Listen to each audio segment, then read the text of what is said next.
And we begin this hour with more tonight on the latest round in the fight over fracking here in California. A judge Tuesday halted all oil leasing on 1 million acres of federal land until the Bureau of Land Management thoroughly reviews the risks of hydraulic fracturing or fracking on groundwater and endangered species. In the short term, the impact may be minimal, but the long-term ramifications of that ruling could be considerable.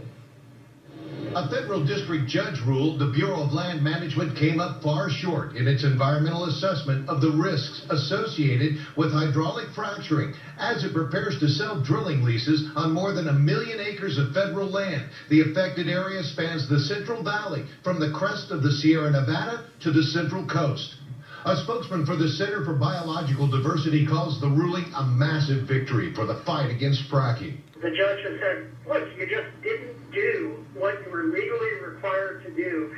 You did not take a hard look at the risks of fracking pollution to our water, to endangered animals, and to human health.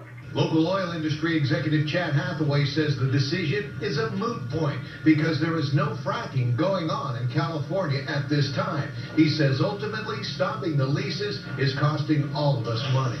They didn't look at the big picture here. They didn't look at most of this revenue will go back into the federal coffers that can provide money for programs that help you and me and help everyone in our community. Hathaway says fracking has been studied and found harmless by the government, but Tom Franz, an almond farmer and environmentalist in Shafter, says the BLM and other agencies often captured by the industries they're supposed to regulate. The BLM is a captured agency. They work for the oil industry. That's who pays their bills. That's who butters their bread. They get thousands of dollars when they lease this land if there's oil. They get $10,000 an acre if it's a good producing area.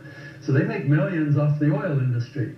France powers his farm with solar panels and says he's trying to wean himself entirely from fossil fuels. Hathaway says environmentalists like Franz and groups like the Center for Biological Diversity and the Sierra Club aren't just anti-fracking. They're trying to kill the oil industry. Furthermore, he says they're only in it to pad their own pockets. That's how they decide it's their extortionists.